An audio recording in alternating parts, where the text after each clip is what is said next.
Welcome to you, sir. And we are starting this session. Remember, National Stock Exchange set up sometime in early 90s. Now has a market cap which is actually more than India's GDP, right? About $5+ trillion. And that really gives you an idea of the kind of market participation we are seeing. Some of those things we'll discuss. Let me just get a sense of how involved, educated the audience is about markets. How many sitting here actually invest, have a demat account? 60%? This is actually less than India's national average, which is about 99%, right? Mr. Chauhan, you can pick the mic. Yep. Today, India has around 10.5 crore unique investors with 20 crore accounts on NSE. 10.5 crore unique PAN number having accounts is like 20% of India's households directly investing through NSE. And that was like 1/4. That was 2.5% even in 2019 when, or from 2020 when COVID started. So literally in last 4 years, we have gathered 4 times more people. And that's when people tell me, why did this happen? Of course, it became a very fast movement. Today, there are only 30 pin codes. India has around 19,300 pin codes, out of which only 30 pin codes do not have NSE registered investor. I have investors in Andaman Nicobar. I have investors in Ladakh. I have investors in every single corner of India except 30 pin codes, and most of them are airports where nobody stays full time. Why I'm telling you this has not happened because government has forced it. This happened from within. And why it happens is because, of course, the KYC norms have become now video-based so that people are able to do it on mobile. But also, in last 10 years, India has become prosperous, whether we accept or not, whether we are in ruling party, opposition party. India in last 10 years has become prosperous. 20% of India's population directly investing in India's entrepreneurs is a great leap of faith. Right. See, if you look at the economy, economics books, they say that countries having per capita poor income, lower income, cannot have a stock market which is well functioning because poor people don't save, and if they save, they don't trust even their brothers. How come people sitting in Jammu, sitting in Srinagar, sitting in Dibrugarh, Jorhat, investing in a company in Salem, they are in Tamil Nadu, they are never going to visit? How come those people have that trust? Right. That I am putting 1,000 rupees for Americans, 1,000 rupees is only $12. But that 1,000 rupees, that person, that she's putting her hard-earned money, sitting in Dibrugarh, putting in Salem company in Tamil Nadu, never going to visit, she has that leap of faith. Faith on whom? India's parliament, India's judiciary, India's ministry, India's regulator, India's stock market, but more importantly, India's entrepreneurs. We may blame them for anything, but Indian public today trusts our entrepreneurs more than anyone else. And let's face it, $5.4 trillion of market cap, 1/3 of India's wealth is now wealth of trust. Trust of small little people, that 10.5 crore small little people investing in whoever you can blame, whoever we want to call names. Those are the people directly putting their hard-earned money there, not in you. That's a big point you are making, because sort of a political narrative is sought to be built that somehow these wealth creators are bad people, and the focus should be on wealth redistribution and not wealth creation. But what you are saying is that people of India actually trust wealth creators, and they are putting their money where their mouth is and backing them up, right? Absolutely. And for me, I call that in last 77 years of our independence, what has India achieved? It has become more trustful nation. Trustful of its entrepreneurs. There is no better service than creating wealth and also creating jobs for this country. Amazing. Look at the contrast, right? If you look at political news, you sort of get an impression that things are not good, things are bad, and you can't trust the wealth creators, there are no jobs. And actually, in reality, the fact that the market capitalization of NSE is much more than India's GDP, is a reflection of how much trust people have in wealth creation as an idea, as a theme. And so let's take it forward. With all that's happening in the geopolitical stage, how are we, you gave the numbers of the last 10 years, how we have quadrupled the number of people participating, people from Dibrugarh to Jorhat to Jammu and Kashmir to Andaman Nicobar. Actually, let's look at this way. What has happened in the last 10 years that people have become more trusting of wealth creation? Again, to give you numbers, when Mr. Modi took over in 2014, I think the total market capitalization, that is the wealth represented by stock markets, was around 65 lakh crore. Today, it's 440 lakh crore, 6.5 times. Right. 650%, 6.5 times wealth that is represented by markets. Markets basically is a democracy of stock markets. Right. Because every investor has a vote, right? And in some ways, our corporate governance has improved way beyond what you hear in all the allegations coming from abroad. Today, India does not allow golden shares or preferential votings for specific shares. Right. It also ensures that the small investors have better rights when the AGMs happen vis-a-vis the promoters of the companies. And many other things which no other country in the world has. They want to keep on saying that you have a bad corporate governance. Today, we are amongst the top 3, top 4 in the world in terms of corporate governance. And why? And outcomes you have to see. Today, after US, Japan and China, 4th largest market is India. Per capita income is $3,000. China, $18,000. Japan, probably $36,000. America, $66,000. At $3,000 per capita, there is no similar market. At $6,000, there is no market of this type. $12,000, there is no such market. $24,000, there is one market called China, where if markets go down, government has to go and buy, which they are currently doing. You might have seen today also $1 trillion of buying, right? For me, in India, the government doesn't buy anything. They only tax us. But still, we have created this market, and it's not happened overnight. It has happened because the regulators have worked hard. The parliament has ensured that the framework is created. But most importantly, the entrepreneurs have worked hard to create that trust. I say that NSE is the place where India trusts itself. Right. And that is a market for trust. It's very difficult to create, very easy to give up. And 10.5 crore individuals is now competing with the number of farmers in India. Right. So be aware that that's becoming also a very large constituency. How many farmers you said? That's competing with the number of farmers in India. Right. Right. Okay. So you see, if we are $5.5 trillion with a $4 trillion GDP, and we have been discussing about $50 trillion of GDP by 2047, what would be the size of India's stock market?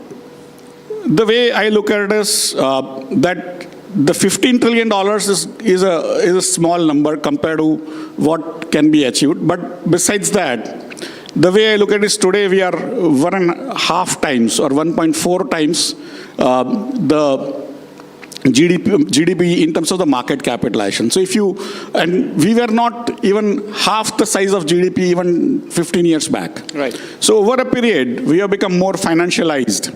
In fact, there are worries now of over-financialization. For 30 years, from 1991 to 2021, we kept on saying we need to have everyone included in the finance. Now, people are now getting worried about everyone has got included, now what? It's becoming over-financialization. That's the worry for me. It's going to continue in the same pace. We are going to have probably from 10 crore investors to 50, 60 crore investors in next 27 years or 23 years. Right. But more importantly, if India's GDP goes to say 25, 30 trillion dollars, the market cap will be close to $50 trillion. Okay. So since you are here, I can't miss the opportunity of getting some headlines also, some news point. And there is a larger audience watching. So my question is, We have seen the RBI governor, for example, mention this, even other observers, that there is a bit of a froth in the market as we speak. And this is despite the FII selling. So the two questions. One, FII selling, is it an area of concern? And two, this froth despite that money going out. How do you see that?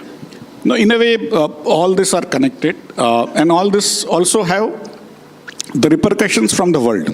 Why FIIs are taking money out is because of variety of reasons. One of them is what we call indexation. Most of the investments today across the world, especially in developed countries, is that they invest on basis of index and not basis of the stocks. And those fund managers decide that they want to take a particular index called MSCI Emerging Market Index. And in that, if a country's weight and each individual company's weight goes down for a variety of reasons, so recently China issued a stimulus of $1 trillion, suddenly their market price went up by almost 25% in one day, which means that our weight came down a little bit. So what was built up over a period, some portion tried to go there. But the other side, there was a feeling that when the new government comes in US, the interest rates will go down. The Federal Reserve is trying to bring down the interest rates. Even yesterday, day before yesterday, they have brought down a little. Yes. But 1 month back, despite all the expectations, the interest rate started going up in America because there was a perception that new government, whichever government comes in, will have a huge deficit. And they will have to actually increase the interest rate because now their total debt of America has now gone up to $35 trillion.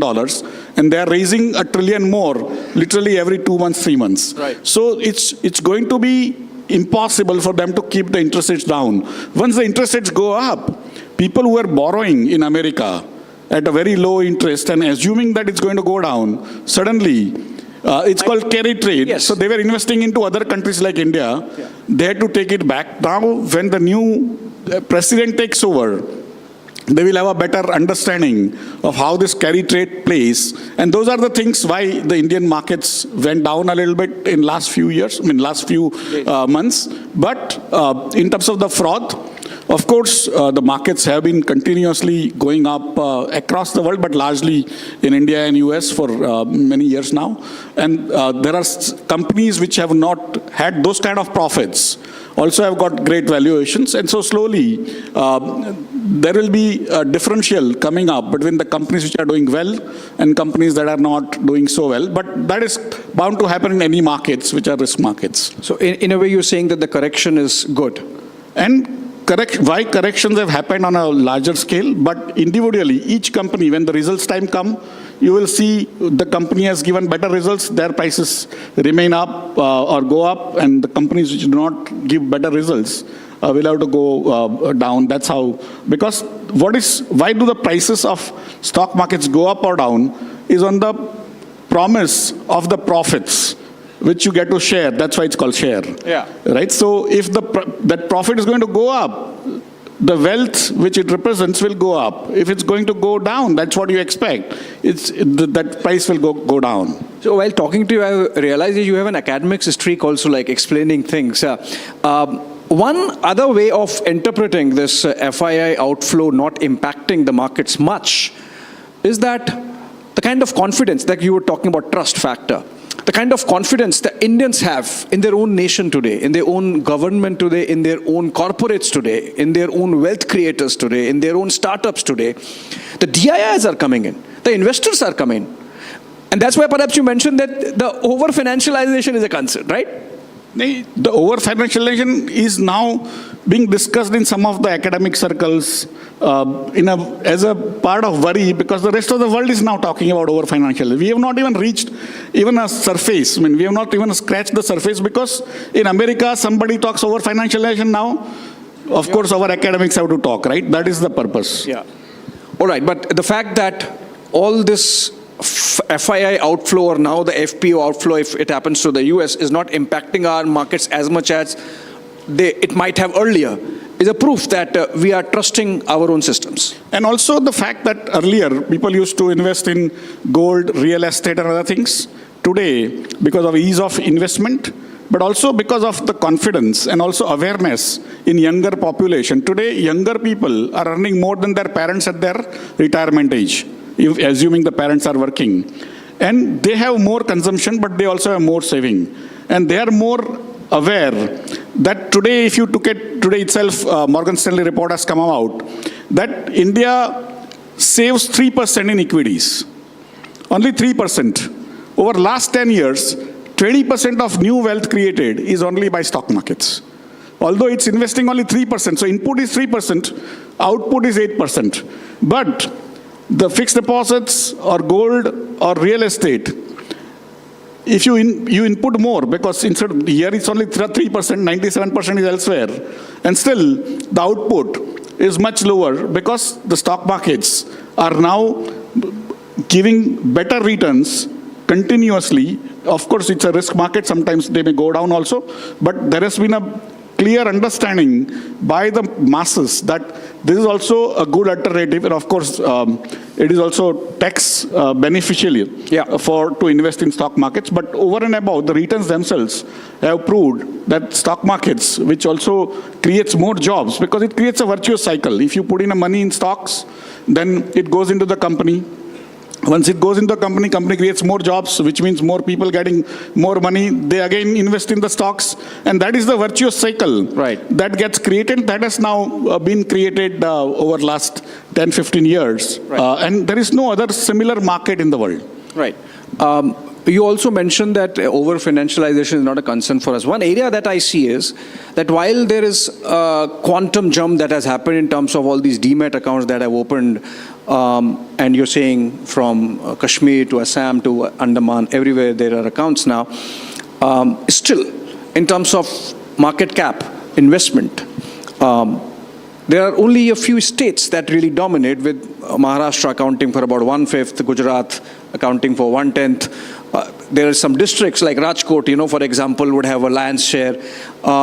So in a way, there is regional disparity. How do you address that?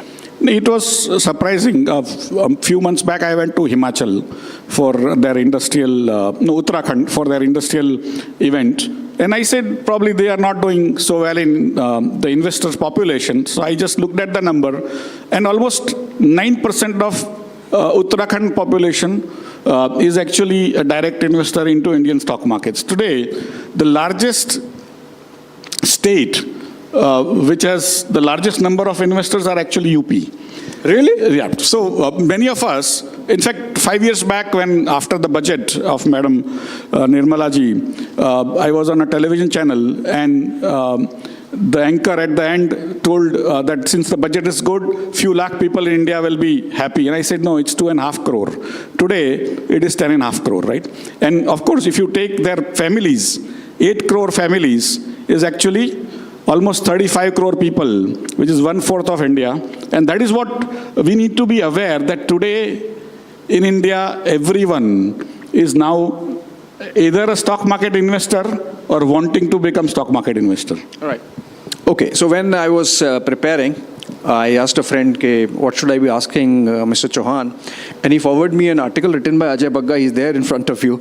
And so the argument Mr. Bagga is making in that article is that with Trump coming in the United States, there are going to be headwinds.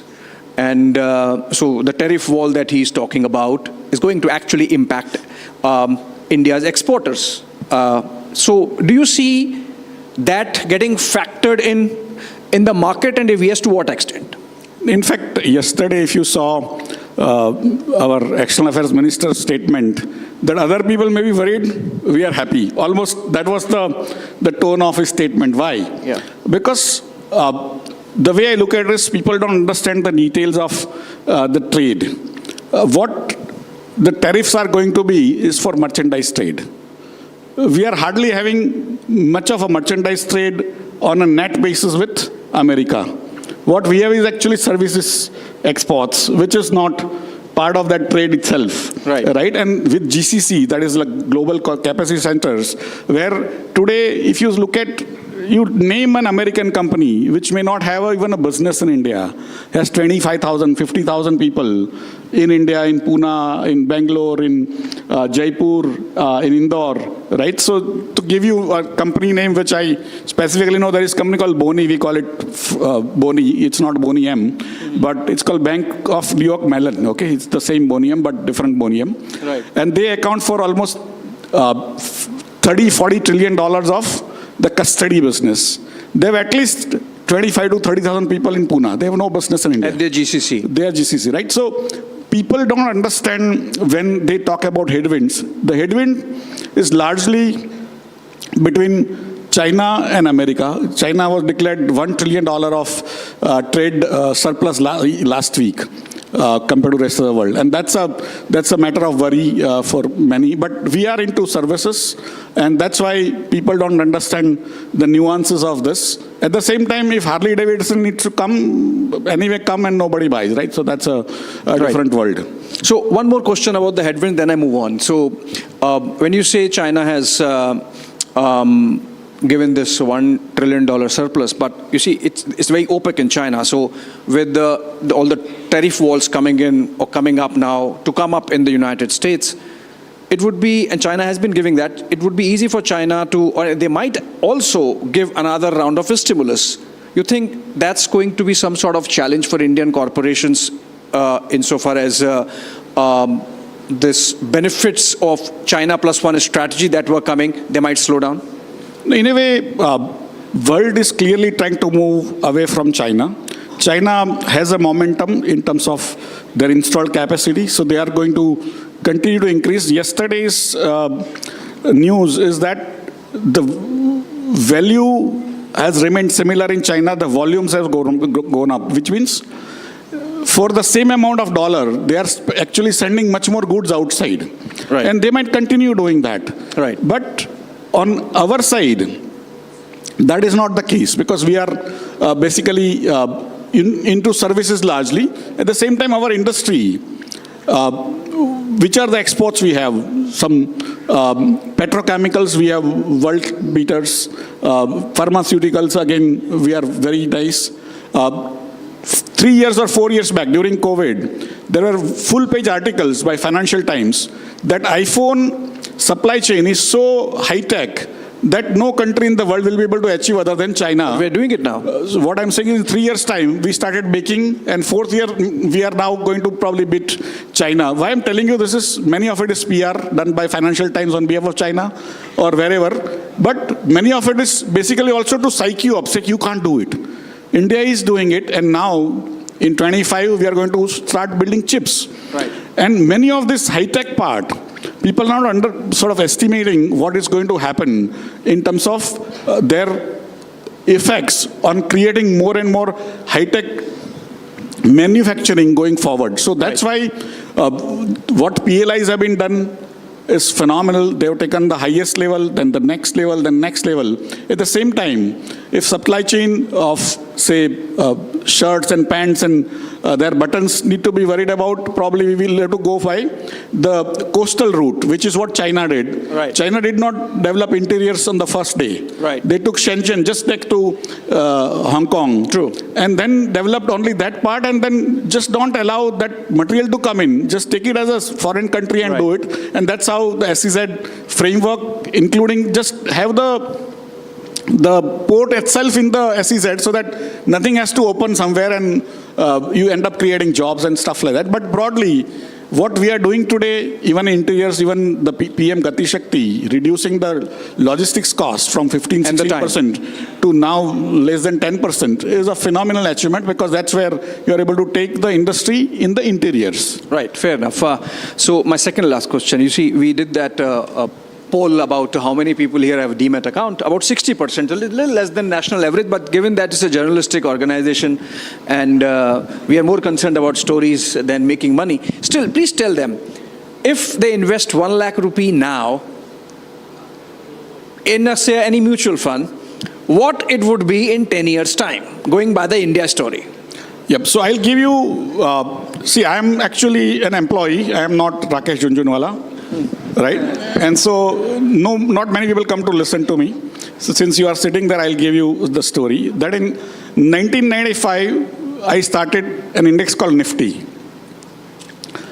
In April... Nifty 50. Yeah, Nifty 50. On a base of November 96, I started, November 3, 95. So today we are, after 29 years, that Nifty index is around 24,500 or 25,000. So if you had invested 1,000 rupees in 95, today it will be 25,000 rupees, plus each year you would have got close to 1.5-2% as a dividend.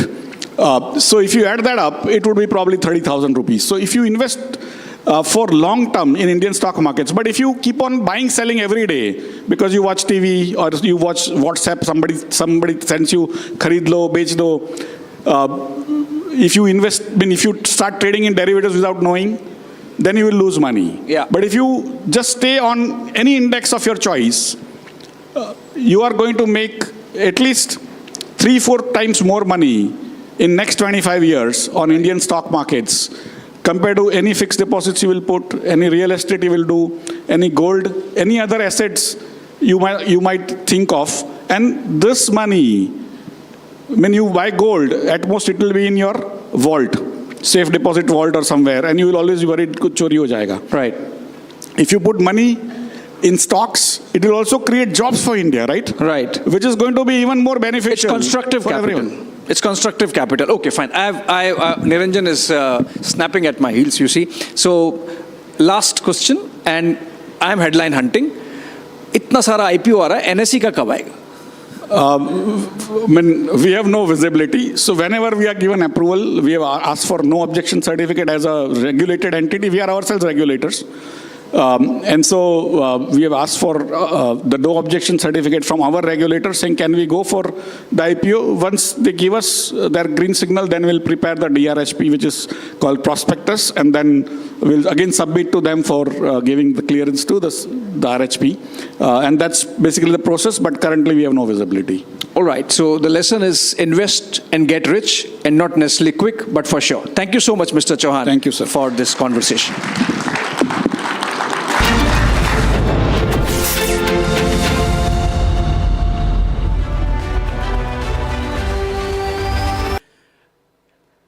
There have been tremendous improvements in the last decade or so in the way our tax systems and other systems operate. At the individual level, I think the tax system is no longer a nuisance. You not only have electronic filing of taxes, you have faceless